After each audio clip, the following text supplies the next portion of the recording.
C'est la troisième rénovation de cette belle fresque en plein milieu de notre centre-ville. Et bravo à l'artiste.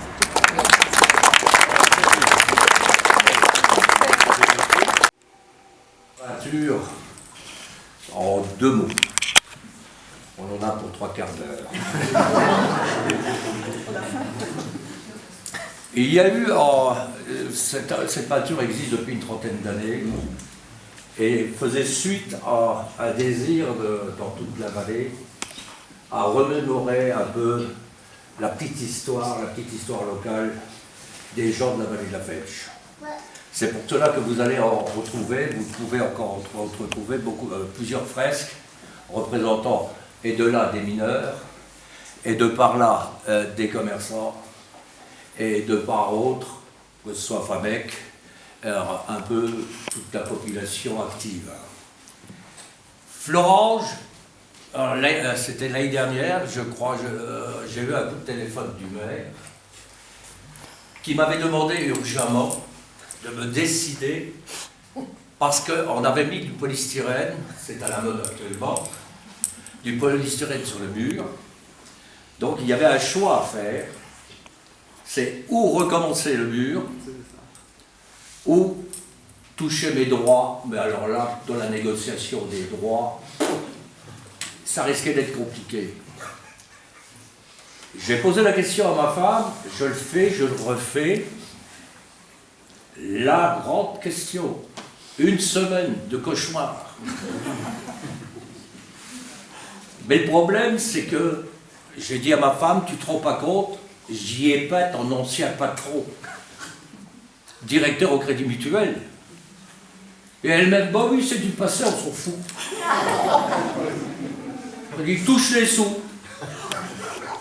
C'est là que je lui ai dit, ça se voit que tu as travaillé au Crédit Mutuel. J'ai dit, mais je ne peux pas le laisser en l'état, j'ai trop de copains dessus. Vous avez le sculpteur Gelmetti, qui, je me rappelle, à l'époque, était venu m'engueuler parce que je travaillais sous de grandes chaleurs. C'est celui qui faisait la sculpture, ce qui fait la sculpture. Vous avez les musiciens de Florent. J'ai mon copain, mon historien chéri, qui m'a aidé un peu sur toutes mes fresques, Louis Drockenmüller, qui nous a quittés il n'y a pas longtemps. J'ai dit, je peux pas, même Louis, je me rappelle, il a dit, bah, mets-moi avec la trompette, mais à côté du Lido Moscatelli, qui était nilvangeois comme moi, mais il avait travaillé à Florence, donc il fallait le remettre. Et j'avais quelques inquiétudes pour la refaire, je me suis dit, les gens, ils ont dû se dire, c'est du passé, c'est la petite histoire, il faut passer à des choses plus modernes. Et là-dessus, je me bats encore maintenant pour dire que ce n'est pas du street art, c'est de l'histoire, c'est la petite histoire de la vallée avec des gens réels qui ont vécu ces petites histoires-là.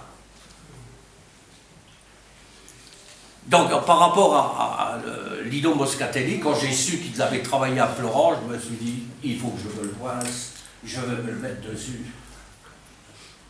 L'ex-patron de ma femme, le Franz, qui était cul et chemise avec le Plagneux. La plupart, vous avez connu Plagneux.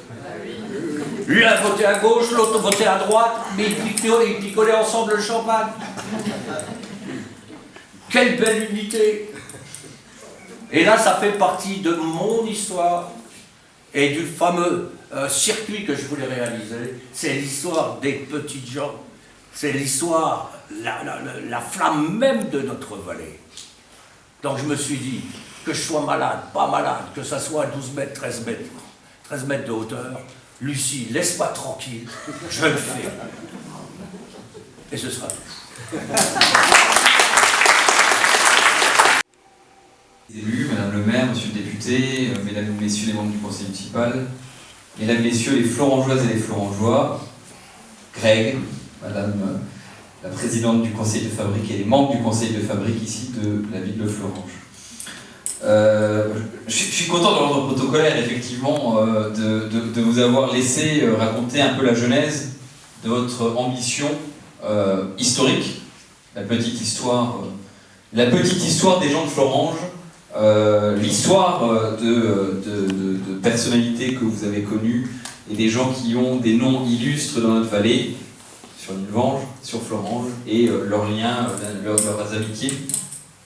Et aussi, l'histoire le rappelle un peu de cette histoire effectivement, d'un bel partenariat, je le dis comme ça au final, une discussion que nous avons entre le conseil de fabrique qui, de manière urgente, se positionnait depuis un petit moment sur la rénovation énergétique de la maison d'œuvre, et effectivement, toutes les questions qu'on se pose quand on doit gérer un patrimoine bâti. Des sollicitations que nous avions également, je le dis, de Florange Patrimoine et Culture, qui nous avait envoyé un courrier il y a, je crois, de cela 2 ans, sur l'état de dégradation de la fresque. Et effectivement, au mélange de tout cela, une sollicitation pour savoir, soit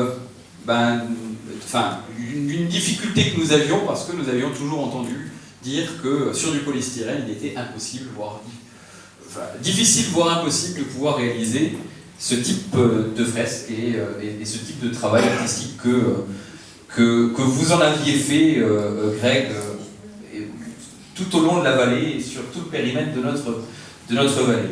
Et au final, effectivement, une discussion qui a abouti sur ce partenariat. Ce partenariat entre le conseil de fabrique qui a pu engager l'isolation énergétique, la rénovation de la maison d'œuvre, signe de la bonne santé aujourd'hui du conseil de fabrique, puisque le conseil de fabrique est en capacité, et l'a montré par cette rénovation, de structurer, de restructurer, de rénover, de moderniser, on a utilisé le terme, les bâtiments dont elle a la gestion pour organiser le culte de la ville de Florange.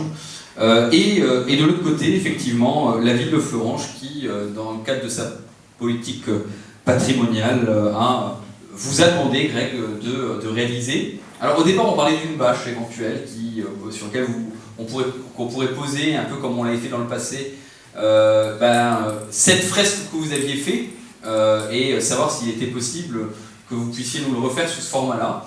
Et finalement, une évolution de la capacité à faire sur de l'ITE que vous avez clairement annoncé et que vous avez réalisé pour le grand plaisir, je pense, de toutes les Florangeoises et les Florangeois qui essaiment dans ce centre-ville et qui peuvent effectivement voir cette représentation qui est, j'allais dire, le fruit à la fois de l'histoire et de votre imagination, puisque vous avez mêlé l'histoire et votre imagination pour faire en sorte de proposer cette histoire de la vie des gens de Florange que vous avez connus et des personnalités pour le moins illustres des noms que vous avez pu évoquer tout à l'heure, de toutes ces personnes qui ont marqué votre histoire et l'histoire de notre vallée. Donc aujourd'hui, et d'ailleurs le monde qui est présent pour cette inauguration le prouve, je crois, Greg, qu'on est tous là pour conforter et se dire que vous remercier pour ce travail, le travail accompli pendant quelques mois, effectivement, puisque ça a été un long travail, on vous a vu prospecter, réfléchir, transformer cette œuvre et faire en sorte de la réaliser dans les meilleures conditions, de chaleur comme quasiment de pluie, j'allais dire, parce qu'il y a des jours où vous étiez encore présent tôt matin et tard le soir pour essayer de la mettre en valeur et de mettre en valeur ce quartier. Je tiens néanmoins à dire effectivement que la ville de Florange est toujours très fière, en milieu urbain, de pouvoir faire vivre des éléments de patrimoine comme cette œuvre, autant que ce qu'on peut appeler le street art. Vous avez dit tout à l'heure qu'il y a une différence évidente, mais néanmoins c'est toujours un plaisir, je pense, pour les Florangeoises et les Florangeois d'avoir une ville qui s'égaye à travers la culture et à travers l'art, qui peut aussi s'épanouir en milieu urbain. Et donc effectivement, aujourd'hui, on est très fiers de pouvoir, d'avoir pu inaugurer cette œuvre. Donc une fois encore, Greg, je crois qu'on doit vous féliciter pour ce travail. J'allais dire, Madame le maire, qui en plus est présidente du CEUE, qui nous parle souvent des éléments de patrimoine. Madame le maire, vous avez un citoyen illustre dans notre vallée, et effectivement, vous avez montré votre caractère d'illustre par cette œuvre que vous refaites pour la 3e fois, je crois. C'est ça, à Florange. On peut l'applaudir.